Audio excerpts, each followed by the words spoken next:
நன்றி செலுத்துவேன். நிமித்தமாய் தேவன் துதி வேலை, சோத்திர வேலை, ஆராதனை வேலை, சங்கீத பகுதி, காணிக்கை பகுதி, ஜப பகுதி எல்லாத்தையும் தேவன் ஆஸ்வதித்தார். இப்பொழுது நாம் தேவ செய்தி வேலைக்கு கடந்து வந்திருக்கிறோம். இந்த தேவ செய்தியை நாம் கருத்தாய் கேட்போம். சோத்ரம் எடுப்போம். ஏசாயா 60ஆம் அதிகாரம் 15வது வசனம். எல்லாரும் வேதம் இருக்கிறவர்கள் ஏசாயா 60ஆம் அதிகாரம் 15வது வசனத்தை வாசிப்போம்.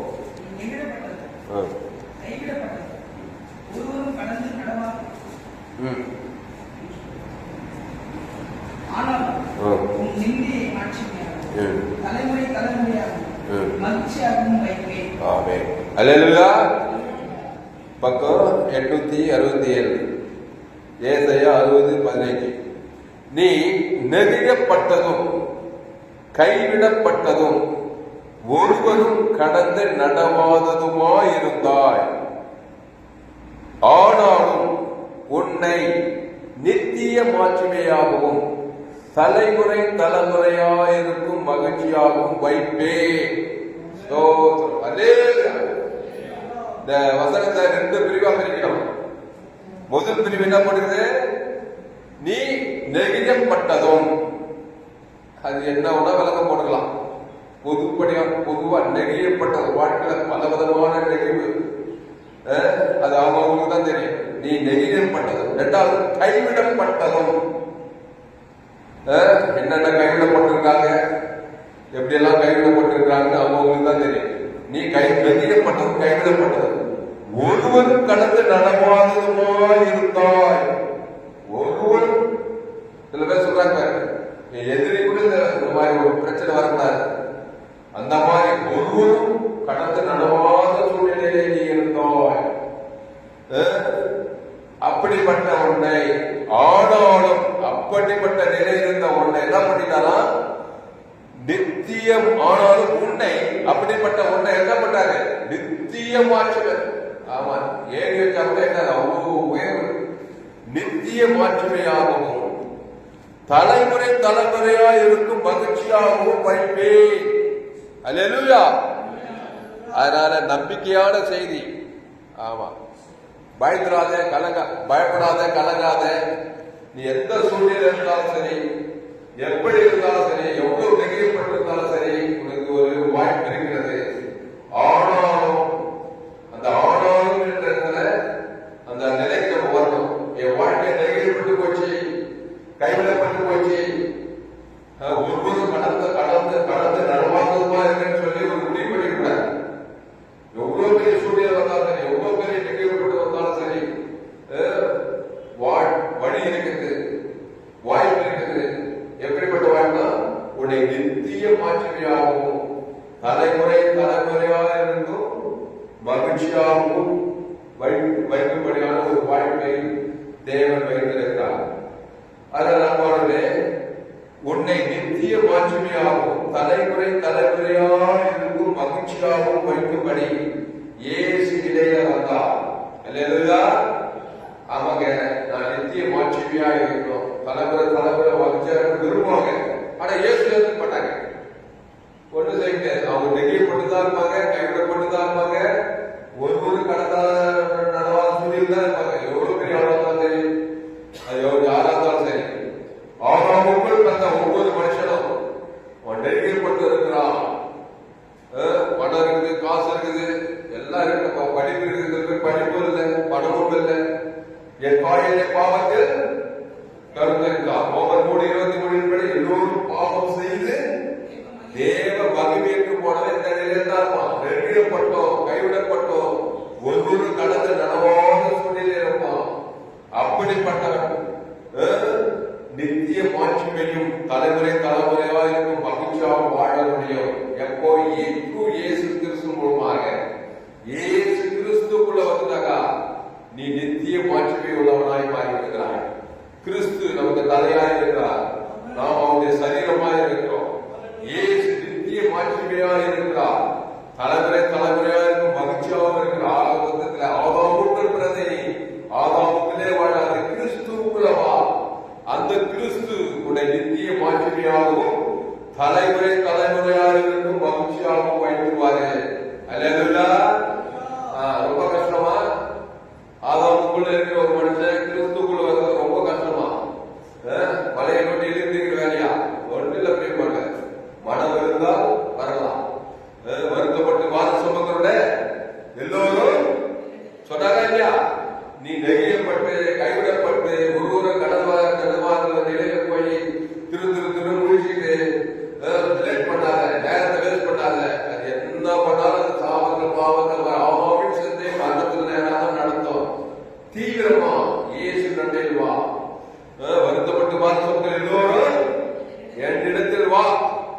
வந்து என்ன பண்ண சும்மா இருக்காது. நானே ஜீவப்பா இந்த அப்பத்தை புசித்து திராட்சை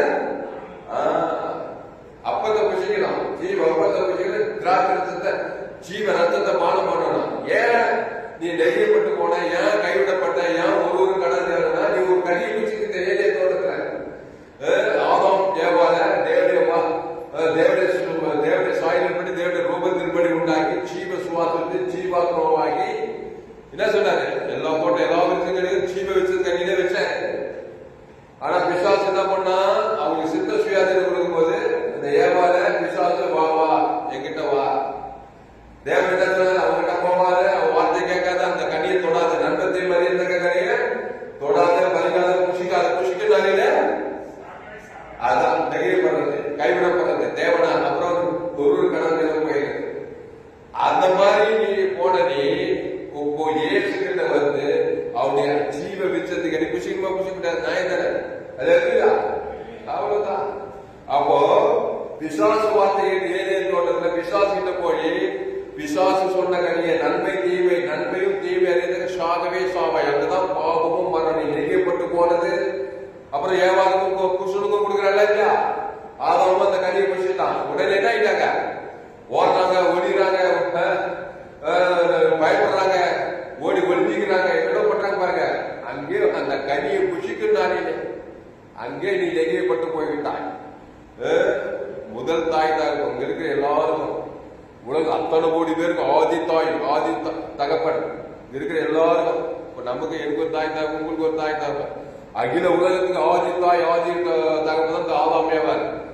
அவங்க தேவடைய வார்த்தையை மீறாங்க, மீறிட்டு பிசாசு வார்த்தை கேட்டு அந்த நன்மை தீமை அறியத்தக்க அந்த கனியை புஷிக்கும் நாளில சாகவே சாவா. நெகிழப்படுறாங்க, கைவிடப்படுறாங்க, ஒவ்வொரு கடமாத நிலமாக போறாங்க, எல்லாம் போயிட்டு அந்த ஆதாமேவால் இருந்து உலகம் உள்ள வந்துக்கிறாங்க ஜனங்க. என் தாயினை பாவத்தில் நான் துர்குணத்தில் எல்லோரும் பாவம் செய்து தேவ வறுமையற்றவர்களாகி. ஆக மொத்தத்துல இந்த வசனத்துல முதல் பாவம், நீ நெகிழப்பட்டதோ கைவிடப்பட்டதோ ஒவ்வொரு கடந்து நடவாததுமாய் இருந்தாய். ஆனாலும் அந்த ஆனாலும் அக்கறை வாய்ப்பு இருக்கு ராஜா. வாழ நினைத்தால் வாழலாம், வழியா இல்லை. ஒரு பாட்டு தெரியுமா, வழியா இல்லை. இப்போ யார் இந்த வழி? இயேசுவே வழி. அதனால வாழ்க்கையில உங்க சூழ்நிலை பாருங்க. எப்பவுமே பிரசங்கத்தை யாருக்கோ உன்னுடைய தனிப்பட்ட பர்சனலா எந்தெந்த காரியங்கள் நெகிழப்பட்டிருக்கிறாய், கைவிடப்பட்ட ஒருவரு கடந்து நடவாதா என்றால் எந்த சூழ்நிலை இருந்தாலும் சரி, ஆனாலும் உன்னை நித்திய மாட்சிமையாகவும் தலைமுறை தலைமுறையாக இருக்கும் மகிழ்ச்சியாகவும் வைத்து விடுவார். இயேசுவின் இடத்தில் வர வேண்டும், இயேசுவின் வார்த்தை கேட்க வேண்டும். எப்படி பிசாசுக்கு போய் பிசாசு வார்த்தை கேட்டு நன்மை தீமை கனியை சாப்பிட்டு இந்த நிலைக்கு ஆளாலையோ, அது போல வருத்தப்பட்டு வாரசமுக்கிட்ட இயேசுவின் இடத்தில் வந்து அவருடைய ஜீவப்போ ஜீவசரம் ஜீவ ரத்தத்தை பானம் பண்ணி அதுக்கப்புறம் அந்த ஜீவசரம் ஜீவ ரத்தத்தை தேவன் தனக்கு ஆதாமுக்கு இவ்வளவு செய்யணும். உடனே நித்திய மாற்றி ஒரு அசுத்தாய் பசுத்தாய் வந்து நீ ஆசீர்வதிக்கப்படுகிறாய். அதுக்கப்புறம் அவரே திராட்சை செடி நீங்க உங்களுடைய ஒருவனில் வாழ்க்கை நிலைத்திருந்தாலா அந்த நித்திய மாற்றிமை மகிழ்ச்சி தலைவர் தொடர்ந்துகிட்டே இருக்க கட்சியில பரலோகே போய் சேர்ந்தலாம். அல்லேலூயா, அல்லேலூயா. அதனால அப்பாடோட எல்லாரும் அப்படிதான். அதனால தான் நீங்க உலகம் எல்லாம் போய் சகல ஜாதிகளுக்கும் சுவிசேஷத்தை பிரசரம் பண்ணு. இந்த கடைசி காலம் எல்லாம் நெகிழ்பட்டு தான் இருக்கிறாங்க. என்னதான் படிப்பு இருக்குது, என்னதான் வசதி இருக்கட்டும், போய் பாருங்க ஒவ்வொரு குடும்பத்திலும் நெகிழ்பட்டு கைவிடப்பட்டு ஒரு கடவாத தான் இருக்கிறாங்க. வாலிபர்கள்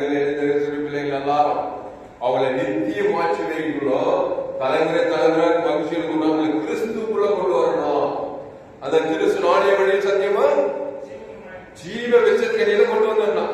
ஆமா, இயேசு எங்க போனாலும் திமிர்வாதக்காரர்களே, பெரும்பாலும் சரி, மத்திய மார்க்கக்கார எல்லாம் நெருங்கப்பட்டுதான் இருக்கிறாங்க. கைவிடப்பட்டு ஒவ்வொரு கடந்து நடவாத இருக்கிறாங்க. அவர் பார்த்ததெல்லாம் மத்திய மார்க்கக்கார பத்தியா இயேசு அவங்க பார்த்த உடனே இந்த வசனத்தை தான் செய்யறாரு. நித்திய மாட்சிமையும் தலைமுறை தலைமுறை மகிழ்ச்சிக்குள்ள கொண்டு வராங்க. அதுக்காக தன்னையே கொடுக்கிறார். அவன் பாவம் செய்து பிசாசினால் உண்டாயிட்டு நெருங்கப்பட்டு போயிருக்கிறான், கைவிடப்பட்டு போயிருக்கிறான், ஒரு கடந்த நிறுவனம் நனவாதத்திலே இருக்கிறான். அவங்ககிட்ட ஆராய்ச்சி பண்ணல. நல்ல பேர் ஜனங்களுக்காக ஜீவ சரீரம் ஜீவ ரத்தத்தை கொடுக்கிறார் பாருங்க. அல்லேலூயா. ஒரு வசனத்தை எடுப்போம். 3 பேர் பார்க்க போறோம். நெருங்கப்பட்டு போன ஒரு ஆளுங்க புதிய ஏற்பாட்டுல மார்க் 5ஆம் அதிகாரம் எடுங்க. மார்க் 5ஆம் அதிகாரம் 1 படிங்க.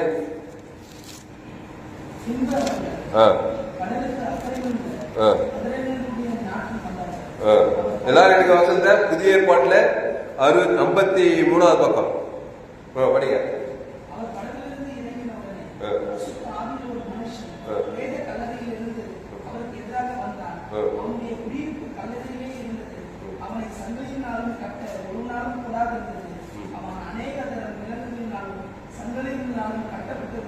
சங்கலிகளை முறித்து விலங்குகளை தகர்த்து போடுவான். அவனை அடக்க ஒரு நாளும் கூடாதிருந்தது. அவன் எப்பொழுதும் இரவும் அவனும் மலைகளிலும் கல்லறிலும் இருந்து தூக்கலிட்டு கல்லினாலே தன்னை காயப்படுத்திக் கொண்டிருந்தான். அவன் இயேசுவை தூரத்திலே கண்டபோது ஓடி வந்து அவனை பணிந்து கொண்டே, இயேசுவே, உன்னதமான தேவனுடைய குமாரனே, எனக்கும் உமக்கும் என்ன? என்னை வேதனைப்படுத்தாதபடிக்கு தேவன் பேரில் உமக்கு நானே என்றும் இகிழ்ந்த சத்தம் என்று சொன்னான். ஆமா, சரி. இந்த மனுஷன் பத்தி நீங்க கேள்விப்பட்டிருக்க படிச்சிருக்கீங்க. இவனை எப்படி சொல்லலாம்? அந்த 2 பாகத்துல ஏசை அறுபது பண்ணி நீ நெகிழப்பட்டதா கைவிடப்பட்டதா ஒருவரும் கடந்து நடவாததுமா இருந்தான். ஏசையா 60 12 பட்சமா இல்லையா? அந்த வசனத்துக்கு இந்த வசனம் பொருந்துமா? எல்லாம் கைவிட்டாங்க. லேகோனம் உன் பேர் என்ன பண்ணா? லேகோனா சில பேர் 6000 சில பேர் 2000 பிடிச்சவன. ஏதோ ஒரு அம்மா வயசுல ஆதாம் வழியா பாவத்தின் சம்பளம் மரணத்தில் படுத்தலாம். பாவம் செய்து செய்து செய்து செய்து பிசாசு மேல பிசாசு, பிசாசு மேல பிசாசு, பிசாசு மேல பிசாசு. எப்படி ஆயிட்டான்? ரொம்ப நெகிழ்ப்பட்டு போயிட்டான். வீட்டுல ரெசிடென்ட் முடியல. அவனை கட்சியில கல்ல போயிருக்கிறான், நிர்வாணமா இருக்கிறான். ஏசு கடந்து போனா. இயேசு போறார் பாருங்க. ஆனாலும் அவனை நித்திய மாற்றுமையாகவும் தலைமுறைகள் மகிழ்ச்சியா வைக்க போறார். கொஞ்ச நேரத்தில் பாருங்க. அந்த இயேசு தான் நம்ம கிட்ட வந்துக்கிறாங்க. அதனால ஏதோ ஒரு நெய்கோல் பிசாசு அந்த காலத்துல இல்ல, ஆதாம் வழியா பிறந்த எல்லாம் நெய்கோல் தான். ஒரு மந்திரவாதி பில்லு சொல்லியா செய்விட மந்திரம் எல்லாம் பண்ணுவாரு. சுங்காட்டெல்லாம் போய் ஒரு மந்திரம் பண்ணிட்டு இருப்பாராம். அவர் எப்படியோ இயேசு பத்தி கேள்விப்பட்டு ஏற்றுக்காராம். ஏற்றுட்டு ஞானசானெல்லாம் ஏற்றுக்காராம். ஞானசானத்துக்கு ஊழிக்காரன் வாங்கிட்டாராம். அவரு மந்திரவாதம் பண்றவர், பில்லு சொல்லி எல்லாம் பண்ணவர். அவருக்கு ஏழு பேர் மாதிரியா நம்மள மாதிரி 7 பேர் இருக்கு. ஞானசானத்துக்கு ஊழியத்துக்கு வந்துட்டாராம். அவரு சொல்றாரு, எப்பேற்பட்ட ஒரு சாதாரண மனுஷனுக்கு கொள்ளையும் குறைந்தபட்சம் 21 பிசாசாவும் இருந்தான். கேட்பது பெருமையா இருக்கு. அது என்ன 21 பிசாசு? என்னது? கௌரவ பிசாசு, சோர்வு, பழம், பெருக்கு, கசப்பு, இதெல்லாம் கசப்பாங்க. அப்போ எல்லா ஆதாரங்களும் கலந்து வரும். இந்த நன்மை தேவகனி, நல்லவன் கெட்டவன், நன்மை தீமை, அதுல கண்டு நிச்சயமா ஜீவனத்தின் பெருமை. என் பாயினை பாவத்தில் பாவத்தை பிசாசு உண்டாயிருக்கிறான். அப்போ இவனுக்குள்ள 2000 அசுத்தாவிசம் நெருங்கப்பட்டு கைவிடப்பட்டு ஒரு கடந்து நடவாதிலே வாழ்க்கையில் அவன மாதிரி யாருமே இல்லைப்பா. அப்படிப்பட்டவனை என்ன ஆகிட்டா தெரியுமா? அதுக்கே அப்புறம் வீட்டுல போய் வாழ்ந்து பாருங்க. அவனுக்கு இருக்கிற விசுவாசம் எல்லாம் திறந்துறாரு. நல்ல மேய்ப்பு ஜனங்களுக்காக ஜீவனையே கொடுக்கிறாரு அவனுக்காக. ஆமா, அந்த ஜீவனுக்குள்ள கொண்டு வரணும். நீங்க கூட உங்க கணவனாரு, உங்க மனைவி, உங்க பிள்ளைகள் எல்லாம் ஆதாம் பண்ணிதான் பெற்றிருப்பீங்க. பிறக்கும் போது ஆதாம் படியா நன்மத்தை மரியாதை தான் பிறக்கணும். அதை தவிர்க்க முடியாது. அவங்கள ஜீவ விச்சத்துக்கு அடியில கொண்டு வரணும். அது எப்படியா கொண்டு வருது? நன்மத்தை மகனியை புசித்து அந்த தேவன் தனக்கு உலகத்துக்கு விசுவாசம் வல்லமாக நெருங்கி கொண்டு போயிடலாம் மனுஷன். ஜீவரத்தத்தை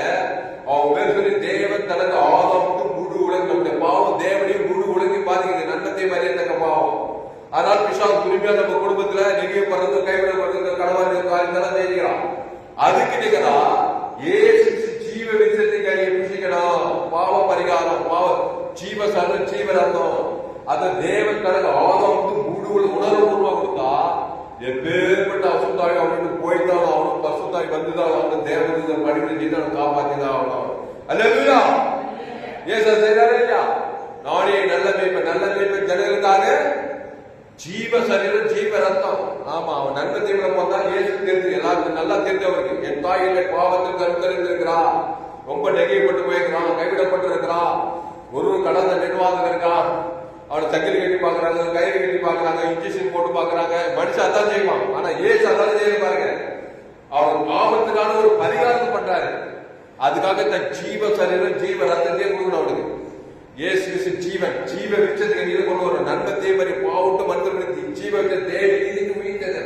அவன் பேர் சொல்லி பிதாவாகி தேவனுக்கு கொடுக்கணும். ஆதாம் முழு உலகம் கொடுக்கிறாரு பாருங்க. ஒரு ஆள் பாய்க்கலாம் உடனே அத்தனை பிசாசம் அவனோட கையில் கோழிக்கு போடப்பட்டிருக்கு. அவங்க நேரில் வாசிக்கிறீங்க, நீங்க வீட்டுல வாசி பாருங்க. அப்புறம் அவன் என்ன பண்ணாரு? அப்புறம் என்ன பண்ணான்? அசுத்தாவையெல்லாம் போனதுங்க அவனுக்கு சொஸ்த புத்தி, பசுத்தாய் வந்து அவன் சொஸ்த புத்தி அடைஞ்சான். அந்த வந்து மட்டும் எங்க பாருப்பா 15 படி 15 மார்க் 5:15. பிசாசுகள் பிடித்திருந்தவர் வஸ்திரம் தரித்து உட்கார்ந்து புத்தி தெரிந்திருக்கிறதை கண்டு பயந்தார்கள். அப்போ படி பிசாசுகள் பிடித்திருந்தவருக்கும் பன்றிகளுக்கும் சமுத்திரத்தை கண்டவர்களும் அவர்களுக்கு விவரமாய் சொன்னார்கள்.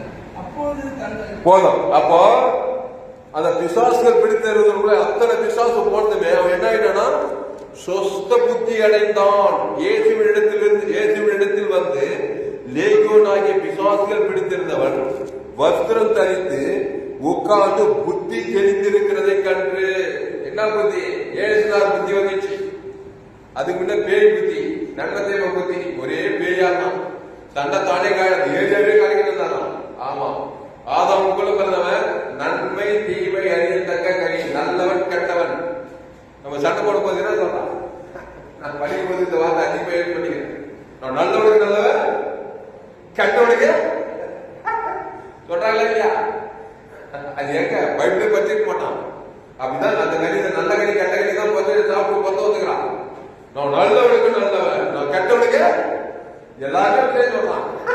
அப்படி இல்லப்பா, சாகவே சாவாய். நல்ல கனி கெட்ட கனி சாப்பிட்டு பத்த வந்துக்கிற. நீ நல்லவனுக்கு நல்லவன், கெட்டவனுக்கு கெட்டவன் இல்லை. ஏசு என்ன சொல்லியிருப்பாரு? ஏசு எப்படி சொல்லியிருப்பாரு? நான் நல்லவனுக்கும் ஜீவன் உள்ளவன், கெட்டவனுக்கும் ஜீவன் உள்ளவன். அல்லேலூயா. ஆமா, அவர் அந்த வார்த்தை சொல்ல மாட்டாரு. ஏன்னா அவர் நானே வழி சத்தியமும் ஜீவனமா இருக்கிறேன்னு சொன்னார் பாருங்க. அவர் நன்மத்தை மரியாதைவர் அல்ல. அவர் என் பிதா ஜீவனுடையவராக இருப்பது குமாரன் ஜீவனுடையவராக இருக்கும்படி அவர் அந்த ஜீவ ரத்தம் அதுல தேவ நீதி உயிர் அதை கொடுத்துதான் வந்தாரு. ஏசு பாத்துக்காரு, எதுக்காக இந்த உலகம் வந்தீங்க? திருடனும் கொள்ளவும் அழைக்கவும் வேறு நானும் அப்படி இருக்கு, ஜீவன் உண்டாயிருக்கவும் அது பரிபூர்ணப்படவும் வந்தேன்ற. ஏசு எது வந்தார்னா நன்மத்தையும் அறியத்தக்க கனியை புசித்துட்டு நெகிழ்ப்பட்டும் கைவிடப்பட்டும் ஒரு கடந்த நனவாத இந்த மடுக்குலத்துக்கு அந்த ஜீவரத்தத்தை கொடுத்து தேவத்தற்கு ஆதரவு அசுத்தி அவனை நித்திய மாற்றி தலைமுறை மகிழ்ச்சியாக உலகம் வந்தாராம். அந்த ஜீவரத்தை தேர்த்துமா இல்லையா? அந்த தேவன் தனக்கு ஆதாமுக்கு முழுது கொடுக்கணுமா இல்லையா? கொடுத்துப்பா. அதுக்கப்புறம் நீ உலகத்துக்கே ஒளி, பூமிக்கே உப்பு. எங்க பார்த்தாலும் நெகிழ்பட்டுதான் இருப்பாங்க. எந்த நாட்டுக்கோ, எந்த தேசத்துக்கோ, எந்த கிராமத்துக்கோ எல்லாம் ஆதாம் வழியா வந்தவனா தான் இருப்பான். அம்மா வயதுல நன்மத்தையும் மரியாதை பண்ணாதான் படிச்சிருப்பான், படிக்காத ஏழை அப்பா படுக்காதான் இருப்பான். சில பேர் படிப்பறிவில் காட்டுவாசிகள் நாட்டு ஆடோ பெண்ணோ ஹோமர் போடு எல்லோரும் பாவம் செய்து தேவ பலன் தான் இருப்பான். அவனை கிறிஸ்துக்குள்ள கொண்டு வா. எப்படி கொண்டு வருது? நல்ல பேர் ஜனங்களுக்காக ஜீவ சரீரம், ஜீவ ரத்தத்தை அவன் பேர் சொல்லி தேவனுக்கு நம்ம நன்மத்தை வகையை குசித்து அந்த தேவனுக்கு உலகத்துக்கு சேர்ந்த பிசாசு உரிமையா வரான். வந்து திறறான், ஒன்றான், அழைக்கிறான், நெகிழ்பட வைக்கிறான், கடந்தார்கள். இயேசு ஜீவ சரீர ஜீவரத்தை அந்த தேவனுக்கு ஆதாமுக்கு முழு டாக்டா கொடுத்தாலா உள்ளகிற அசுத்தாய் போய்த்தான் ஆகும். பசுத்தாய் வந்து சொந்த விடுதலை ஆகித்தான் ஆகும். அல்லேலூயா. அதனால பிள்ளைகள் பெற்ற தாய்மார்கள் எல்லாம் இருக்கிறீங்க, உங்க பிள்ளைகளை அப்படி நடத்தணும். இயேசு ஜீவ சரீரம், ஜீவன் இயேசு ஜீவன் உள்ளவர். அந்த ஜீவனா சபிக்கிறார், பகைக்கு நன்மை செய்கிறார், சத்துக்களை சிநேகிக்கிறார், துன்பப்பட்டு ஜபப்பட்டார். ஆக மொத்தம் ஜீவ விச்சத்தில் ஒரு மனிதன் கொண்டு வந்தார். யாரை பார்த்தாலும் எவரை பார்த்தாலும் அவருடைய நித்திய மாட்சிமையாகவும் தலைவர்கள் மகிழ்ச்சியா மாத்திடுறாரு. அதுக்கப்புறம் நானே திராட்சை செடி நீ கொடி ஒருவன் பார்த்தாலும் நிலைத்திலும் மிகுந்த கனிகளை கொடுப்பார். ஆசீர்வாதங்களை ஐஸ்வர்யங்களை சமாதான சந்தோஷம் கிடைத்தான். அப்ப கிறிஸ்து சரீரம் ஜீவரத்தம் கனியப்பட மாட்டோம். பரலோகமே கிடையாது. இயேசு எல்லையற்ற ஐஸ்வர்யம் இருக்குது. ஆதாமுக்குள்ள தரித்திரம், அவமானம், வெக்கம், இந்த நன்மத்தை வரை எல்லாம் வேறுபாடு இருக்கு. அந்த ஜீவ விச்சன் எல்லா நன்மைகளின் தொகுப்பு இயேசு கிறிஸ்து அவன வாக்கு தந்தமே ஜீவமான ஜீவபூமி, ஜீவசாதம், ஜீவரத்தம், ஜீவாக்கு, ஜீவரத்து எல்லாம் ஜீவசாதம், ஜீவரத்தத்துக்குள்ள வரணும். அப்புறம் அவர் என்ன பண்றாரு? அவனை ஊழி காட்டாக்குறாரு. அந்த லேகல் பிசாசுக்கிற கர்த்தர் உனக்கு இறங்கி செய்ததெல்லாம் தக்க போயிட்டு போய் என்ன பண்ண? உங்க வீட்டாருக்கு கர்த்தர் உனக்கு இறங்கி செய்ததெல்லாம் போய் தக்க போயிட்டு போய் கர்த்தர் தனக்கு இறங்கி செய்ததெல்லாம் போய் எல்லாரும் பிரசனத்துக்கு ஆச்சரியப்பட்டாங்களாம். தக்க போயிட்டா 10 நாடுகளாம். அந்த நாட்டுல பவுலு போல ஊழி செய்திருக்கான். ஏன்னா ஊழி இந்த பைபிள் எழுதுல லேகல் பிசாசு வல்லமே ஊழி செய்திருக்கான். கர்த்தர் என்ன செய்தாரு? நல்ல ஜீவரத்தை கொடுத்தாரு அவனுக்கு. இயேசு தத்துவ சகல பாவத்திற்கு சுத்தி அந்த ஜீவனை தான் போய் பேச மாட்டான். தேவன் தனக்கு ஆதரவு கூட விசுவாசம் போடுது தக்கப்படல. 10 நாளுங்க அவன் பிரசங்க எல்லாரும் மாற்றி விட்டு ரசிக்கப்பட்டாங்களாம். நித்திய மாற்றி மாற்றினாரா இல்லையா? தலைவர்களை மதிக்க வச்சாரா இல்லையா? உலகத்துக்கு ஒளியா பூமி குப்பானாரா? அந்த 10 நாடுகளுக்கு அவன் சாட்சியாக வேதம் சொல்லுகிறது. எங்க போட்டு பேர் அந்த வசனம்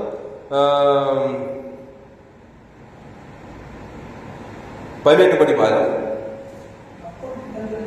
அப்படியே அவர் படவில் ஏறுகிற பொழுது விசுவாசம் பிடித்திருந்தவன் அவரோடு கூட இருக்கும்படி தனக்கு உத்தரவு கொடுக்க அவரை வேண்டிக் கொண்டான். ஏசு அவனுக்கு உத்தரவு கூடாமல், நீ உன் இடத்தார் இடத்தில் உன் வீட்டார் இடத்துக்கு போய் கர்த்தர் உனக்கு இறங்கி உனக்கு செய்தவைகளை எல்லாம் அவர்களுக்கு அறிவி என்று சொன்னார். என்ன செய்தார் கர்த்தர்? இயேசு கிறிஸ்து மலை நோடி ஜீவரத்தம் தான் கொடுத்தார். அந்த ஜீவன தேவனுக்கு பரலோகமே அவனுக்குள்ள இயேசு ஜீவன் பிசாசு என்ன செய்தார்? நன்மை தேவ கணிவுக்கு எல்லா கேடுபாடு உண்டாக்கணும். ஏசு ஜீவ விச்சத்திற்கு எல்லாத்தையும் உலகத்துக்கு ஒளியாயிட்டார். அல்லேலூயா. அப்போ கர்த்தர் உனக்கு இறங்கி செய்ததெல்லாம் போய் அறிவி. ஜீவ வார்த்தை கொடுத்தாரியா? ஜீவ சர்வன் அன்பு கொண்டாரு. இவ்வளவா அன்பு கொண்டாரு. அன்பு கொண்டு ஜீவனே எல்லாம் ஓடிய போச்சு. பசுத்தாய் வந்து சொத்து புரிஞ்சு அந்த ஏசு ஜீவன் ஏற்றியா தேவன் தனக்கு ஒரு ஊழிக்காட்ட வாங்கினார். நித்திய மாட்சிமையாவே மாறினார், மகிழ்ச்சி ஆகினார். அப்ப அதுக்கு பின்ன என்ன செஞ்சிருந்தான்? இயேசு சந்திக்காத என்னத்தை அறிவிச்சிருப்பான்? அதான் கூட நன்மை தேவைதான் அறிவிச்சிருந்து பிசாசு பிடிச்சு அவனை ஏதோ ஒன்று அறிவிக்கணும். சொல்லாரு கர்த்தருடைய இறங்கி செய்ததெல்லாம் நீங்க கூட இயேசு ஜீவ வார்த்தை தேவ நீதிக்கு இயேசு காமன வார்த்தை அறிவிக்காதிருந்தீங்கன்னாக்கா உங்கள் அறியாம ஆதாம் நன்மை தேவை காரணம் நீங்களே பேசிருப்பீங்க. நான் பார்த்து நீதி அநீதி நாடு தெல்ல கொடுத்து அசுவாதி பேசி பேசி அதனால அசுத்தாவி வந்து நம்முடைய வாழ்க்கை அசுத்தாவியா தான் இருக்கும். அதனால் கிறிஸ்துக்குள்ள கர்த்தருடைய இறங்கி செய்ததெல்லாம் ஜீவ வார்த்தை தேவ நீதிக்கு உயிர்த்தது. இயேசு கிறிஸ்துக்குள்ள அவனோட வார்த்தை தேவன் தனக்கு ஆதாம் முழு உலகத்துக்கு பேசிட்டே இருப்பாரு. அசுத்தாவியோட பசுத்தாவி வருந்தா நீ ஒரு ஆசீர்வாதமாய்ப்பான் இருப்பாய். அல்லேலூயா. தாவீது சொல்ற கர்த்தரை நான் எக்காலத்துல அவர் துதி எப்போதும் வாய்க்கு நாள்தோறும் உமது நீதி உமது பேசிட்டே இருப்பான். நம்ம நீதி அழிக்கால கர்த்தர் அவருடைய நீதி அவர் ரத்தத்தினால் அவருடைய இயேசு தான் அவருடைய நீதி, பிதாவினுடைய நீதி. இயேசு நீதி தேவ நீதி தேவன் தனக்கு பேசிட்டே இருப்பான். தாவீது கர்த்தரை காலம் தோத்தரிப்பான். துதி எப்போதும் எக்காலத்துல எந்த நேரத்துல துதி தோத்திரம் ஆறாத கிறிஸ்துவ பழைய ஆட்டு ரத்தத்தின் மூலமா ஆடு மேய்க்கிற பெரிய ராஜாவாயிட்டான். வர விரும்பி ஆயிட்டான். அல்லேலூயா. அந்த தாயின் பாவத்தில் சங்கீத 51 பாவரிக்கப்பட்டு பாவத்தை அமைச்சாமட்டா அதோட கொலையும் பண்ணிட்டான்.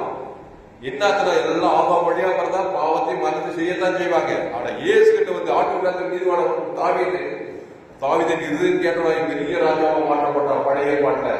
அப்போ நாம் கத்த தனக்கு இறங்கி செய்ததெல்லாம் போய் அறிவிக்கணும். முதல் நமக்கே அறிவிக்கணும். நம்ம ஆதாமுக்கு பிசாசு என்ன செய்யணும் அதை பேசிட்டு இருக்காது. அவன் கட்டான் இவன் கட்டான் பக்கச்சான் நண்பத்தை இதை பேசிட்டாக்கா பிசாசு ரொம்ப வராதா வந்துதான் வண்டி வண்டியா வந்துட்டு இருக்கோம்.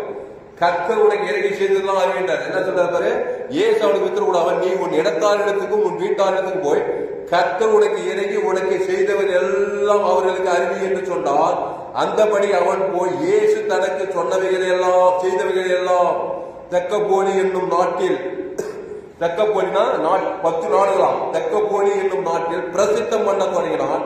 எல்லாரும் ஆச்சரியப்பட்டார்கள். எல்லாரும் ஆச்சரியப்பட்டா சுத்த போயிருக்கா.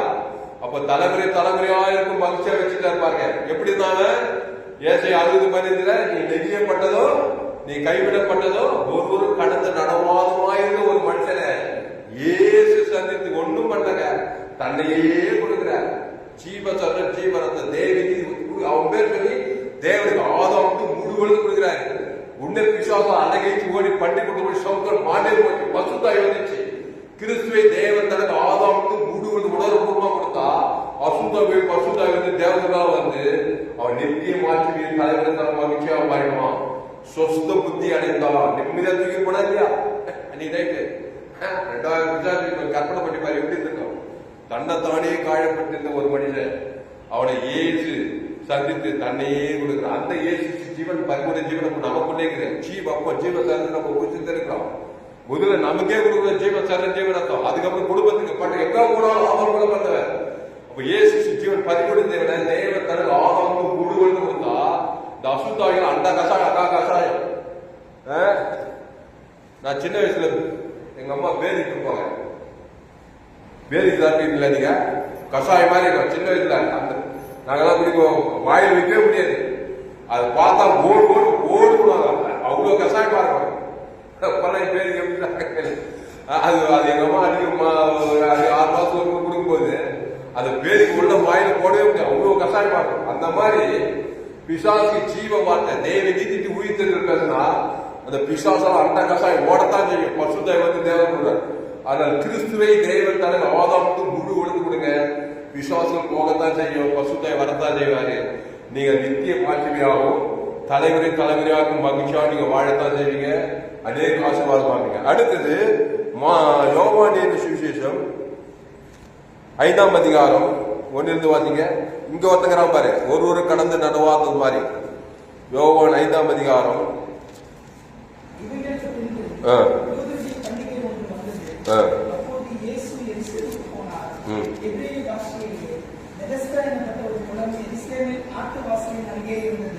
அதற்கு 5 மண்டபங்கள் உண்டு.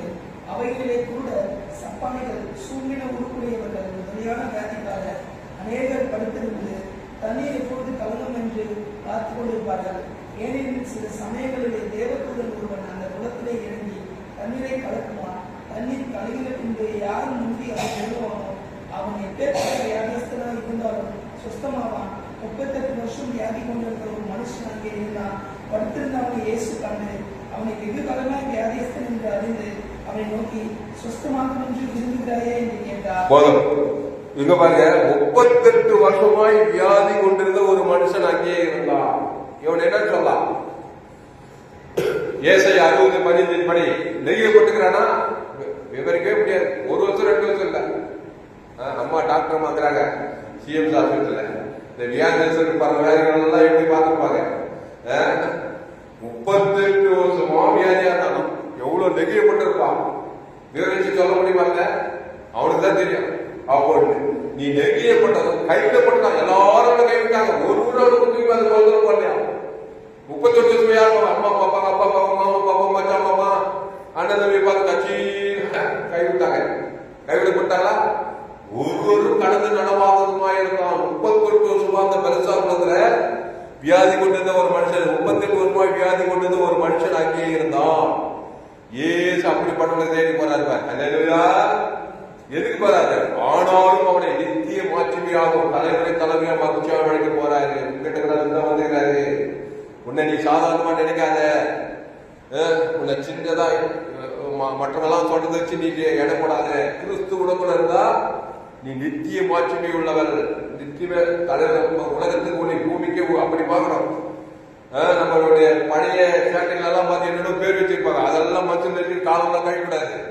ஏசு கிறிஸ்துக்குள்ள ஜீவரத்தை தேவனுக்கு ஆதாரத்து முழு உலகம் கொடுத்ததுனால நான் உலக நித்திய மாற்றுமை உள்ளவன். என் மூலமா உலகம் ஆசிர்வதிக்கப்படும், குடும்பம் ஆசிர்வதிக்கப்படும். கிறிஸ்துவ தேவன் தனக்கு ஆதாரத்து முழு உலகம் ஒரு உணர்வோடு தான் நம்ம வாழணும். அப்போ படுத்திருந்து அவனை இயேசு கண்டு அவன் வெகுகாலம் வியாதியஸ்தன் என்று அறிந்து அவனை நோக்கி சொந்தமாக வேண்டும் என்று விரும்புகிறாயா என்று கேட்டார். அதற்கு அந்த வியாதியஸ்தன், ஆண்டவரே, தண்ணீர் கலக்காவிடம் போடுவது என் குளத்தில் கொண்டு போய் விடுகிறதுக்கு ஒருவனும் இல்லை. நான் போகிறதுக்குள்ளே வேறொரு எனக்கு முந்தி இறங்கி விடுவான். அவன் என்னடோ சொல்றான், 38 வருஷமா நான் சீனியர், 38 வருஷமா ஜூனியர்கள்லாம் வராங்க, எல்லாத்துக்கும் என்ன மட்டும் விட்டுறாங்க. யார் சொல்லு, யார் மட்டும் யாரும் வர மாட்டாங்க. 38 வருஷமா குடிக்காம போனாங்க, நாத்த போய் போடுமா? அதுக்காக தான் நினைக்கிறேன், கிட்ட நெருங்கி முடியாது அவனை. ஆனா ஏசு போறாரு, நாத்தத்தை பிடிச்சிட்டு. நம்ம அப்பா ஏசு எவ்வளவு நல்லவர் பாருங்க. 38 வருஷமா குடிக்காம போடலாம வியாதி இருந்தாங்க. உண்மையிலே ஸ்மெல் யாரு கிட்ட போய் குத்த முடியாது அவனை. அந்த மாதிரி இருக்கிறா பாருங்க. அதனால யார் ஒரு என்ன சொன்னான், நான் போகிறதுக்குள்ள வேறொருவன் எனக்கு முந்தி இறங்கி போகிறான், கலக்கப்படுது, என்னை குளத்தில் கொண்டு போய் விடுக்கிறதுக்கு ஒரு மனிதன் இல்லை, யாரும் இல்லை அவனுக்கு. அப்பதான் ஒவ்வொரு கடந்து நடவாத நிலையில இருக்கிறான். இயேசு அவனை நோக்கி, எழுந்தரே, உன் படுக்கை எடுத்துக்கொண்டு நட என்றார். உடனே அந்த மனுஷன் சுஸ்தமாகி தன் படுக்கையை எடுத்துக்கொண்டு நடந்து போனான். அந்த நாள் ஓய்வு நாள் ஆயிருந்தது. அதுக்கு என்னெல்லாம் இருக்கிற காரியம் அதெல்லாம் நமக்கு தேவை. உடனே எழுந்துரு, என்ன பண்ணாரு, அவன் கழுவுகளா சுகமானே, ஜீவ சரீரம் ஜீவ ரத்தத்தை அவன் கொடுக்கணும். ஆமா, ஏசு நல்ல ஜனங்களுக்காக ஜீவ சரீரத்தில் நன்மை தீம சரீரத்தில் தான் வியாதி இருக்கும். உடம்பெல்லாம் வியாதி. சிஎம்சில் போய் பாருங்க, ஆதாமுக்கு பிறந்து ஆட்டு வியாதி, லட்ச வியாதி, கிட்னி வியாதி, எல்லா வியாதி இதெல்லாம் மனுஷங்க. நன்மை தீம சரீரத்தை தேவன் தனக்கு கொடுத்தா உடம்பெல்லாம் வியாதி. இந்த ஏசு ஜீவ சரீரம், ஜீவ ரத்தம், ஜீவ ஆற்று, ஜீவ லட்சம், ஜீவ கிட்னி, அது அவன் பேசுறது தேவனுக்கு. ஆதாம் வந்து முழு ஒழுங்கு கொடுத்தாரா, உடனே அவனுக்கு அசுத்தாய்வு பசுத்தாய்வு அவன் வேறு படுக்கை எடுத்து 38 வருஷத்துக்கு அப்புறம். அல்லேலூயா. அதனால்தான் ஜீவ சரீரம் ஜீவ ரத்தம். ஆமா, அதை தேவனுக்கு தனக்கு வாய்நாளெல்லாம் சொல்லணும். லட்சக்கணக்கில் 7 பேர் சொல்லி ஜீவ சரீரம் ஜீவ ரத்தம். இதாவா ஆதாம் மூடு பசுத்தாய் வரும்போது அது உடம்பெல்லாம் அசைமாடும், வியாதி தேசத்துல சந்திக்காது. அதுக்கு ஜீவன் உள்ள காரியம் தான் கான்சியஸா இருக்கணும். நம்ம ஜீவன் உள்ளவர், நம்ம ஏசு ஏற்றுக்கணும். ஞானதாரத்துக்கு பல வருஷம் ஆச்சு. உலகத்தா மாதிரி நன்மத்தை உள்ள மைண்ட்லே போக கூடாது. நம்ம அவன் வேற, அவன் ஏசு விசுவாசிக்காதவன். ஆதாம் போலதான் இருப்பான். நம்ம கிறிஸ்துக்குள் வந்தால் அந்த ஜீவனை பத்தி கான்சியஸ் எப்பவுமே இருக்கும். ஜீவ சரீரம் ஜீவ ரத்தம் ஜீவ உலமா தேவனுக்கு தனக்கு ஆதாமுக்கு முழுவதும் கொண்டு சொல்ல சொல்ல சொல்ல பசுத்தாவியானவர் நம்ம மேல அசைவாடி சரீரம் ஆரோக்கியமா இருக்கும். அப்போ அவன் ஏசு அவனை நோக்கி, எடுத்து உன் படுக்கை எடுத்துக்கொண்டு நட என்றால் உடனே அந்த மனுஷன் சொஸ்தமாகி தன் படுக்கை எடுத்துக்கொண்டு நடந்து போனான். அப்புறம் என்னாச்சு, கீழே வாசிச்சு பாருங்க. அந்த மனுஷன் போய் தன்னை சொஸ்தமாக்கி இயேசு என்ற யூதர்களுக்கு அறிவித்தான். இயேசு இவைகளை ஓய்வினாலே சொஸ்தமாக்கப்பட்டவன் அவர் இன்னார் என்று அறியவில்லை. அவ்விடத்திலிருந்து ஜனங்கள் கூட்டமா இருந்தபடியால் இயேசு விலகி இருந்தார். அதற்கு முன்பு இயேசு அவனை தேவாலயத்தில் கண்டு, இயேசு கூட தெரியல அவனுக்கு, ஆனா இயேசு வாலண்டியா போய் அவனுக்கு ஜீவனை கொடுக்கிறார்.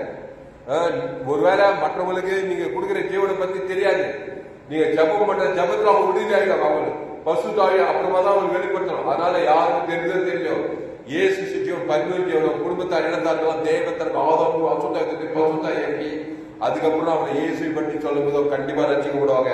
இங்க பாருங்க, அதற்கு அவர்கள் உன் படுக்கை எடுத்துக்கொண்டு அதற்கு இவர் பாவம் செய்யாதேன்னு ஒரு 14 படி அதுல 14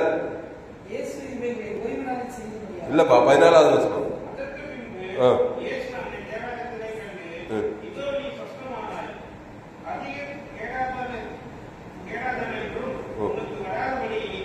ஆமா, இது முக்கியமான வசனம். அதுதான் இந்த வசனம் சொல்றேன். இதோ நீ சொசமானாய், சொசமான ஜீவ விஷக்கணியில் வந்துட்டு நீ என்னுடைய பிள்ளையாயிட்ட. நன்மை தீம கணியிலிருந்து ஜீவ விஷக்கணியில் வந்து நீ நீதிமான ஆயிட்ட. இனி பாவம் செய்யாத, இனி நன்மை தீமைக்கு போவாத, திருப்பியும் வியாதி வந்து பிச்சுக்கோ. அதனுடைய அர்த்தம் புரியுதா? புரியலையா? என்ன சொல்றாரு பாரு. அதற்கு பின்பு இயேசு அவனை தேவாலயத்திலே கண்டு, இதோ நீ சொஸ்தமானாய், என் கழுவுகளால் ஜீவசர ஜீவரத்தம் ஜீவாற்ற உன் பேர் சொல்லி தேவனுக்கு ஆதாமுக்கு முழு ஒழுங்கு கொடுத்து அந்த வியாதிக்கு ஒரு தேவனுக்கு பசுத்தா ஏற்கொண்டு சொந்தமாக்கிட்டப்பா. நீ தேவ நீதிமானா மாறிட்ட, தேவனுடைய பிள்ளையா மாறிட்ட. இனி வியாபாரம் மாதிரி நன்மத்தை கடி செஞ்சு திருப்பி வியாதி விட்டுறாத. தேவ நீதி தான் செய்யணும். நீ கிறிஸ்துக்குள்ளே வாழ்நாளெல்லாம் நீ நித்திய மாட்சிமையாக தலைமுறை மகிழ்ச்சியாவே வாழ்ந்து பரலோகத்தையும் சேர்ந்துருவாய். அதனை பாருங்க அர்த்தம், அதனை அர்த்தம். இனி பாவம் செய்யாது அர்த்தம். இனி கிறிஸ்துக்குள்ளே இரு, ஜீவவில்லை நானே, அது எல்லாமே தேவ பல்லவராஜ் தேவனுக்கு தனக்கு ஒரு பேசிட்டே இரு. நன்மை தீமை கனியை தொடாது, நன்மாரும் துருவாங்க, கண்கள் சுயநீதி அநீதி போவாத, உடனே பிசாசு திறந்து குழந்தை வராங்க. அதுதான் அவருடைய அர்த்தம். அல்லேலூயா. அதனால அன்பானவர்களே, தைரியமா இருங்க, உற்சாகமா இருங்க. ஏசாயா 60:15 முதல் பாவம், நீ நெருங்கியப்பட்டதும் கைவிடப்பட்டதும் ஒருவரும் கடந்து நடவாததுமா இருக்கிறார். பொருளாதாரத்திலயா வியாதியா சாபத்தில் என்னன்னா பிசாசு நன்மத்தை பரிகாரத்துக்கு எல்லாம் கேடுபாடும், எல்லாத்துக்கும் பரிகாரம். அந்த ஜீவனை எல்லையற்ற ஐஸ்வர்யங்களுக்கு தாவீது இந்த ஏழை கொண்டான், கர்த்தரை கொண்டு எல்லா இடத்துலையும் நல்ல ஐஸ்வர்யமானார். பழைய ஏற்பாடு ஆபிரகாம், ஈசாக்கு, யாக்கோபு அவளை ஆட்டுக்குட்டி ரத்தத்தின் மூலமா நீதிமானாக்கப்பட்டாங்க. பலிபீடத்தை கட்டி ஒரு பைதட்ட ஆட்டுக்குட்டியே தேவன் தரங்களுக்கு ஆபிரகாம் எல்லாம் ஆதாம் வழியா பிறந்தவன் தான். அவனை சகல ஆஸ்வதிக்கிறாரு, ஈசாக்கு ஆஸ்வதிக்கிறாரு, யாக்கோபு ஆஸ்வதிக்கிறாரு, காவிராஜ், எஸ்தர் ராஜாத்தி, தெபோரா, மரியா எல்லாம் பிறக்கும் போது ஆதாம் வழியா பிறந்து நன்மத்தை மரியாதை எல்லாம் பிறந்து நெருங்கப்பட்டது கைவிடப்பட்டது ஒரு கடந்த ஒவ்வொரு நிலையில இருப்பாங்க. இயேசு கிறிஸ்து மூலமா வந்து இயேசு ஜீவன் பரிவுஜீவன பிதாவாய் ஆதாமுக்கு முழு ஒழுங்கு கொடுத்து இந்த பாவத்துக்கு அசுத்தங்களை பசுத்தாய்களுக்கு இறங்கி கிறிஸ்துக்குள்ள நித்திய மாற்றமே தலைமுறை தலைமுறை மகிழ்ச்சியாக இருக்கலாம். அல்லேலூயா.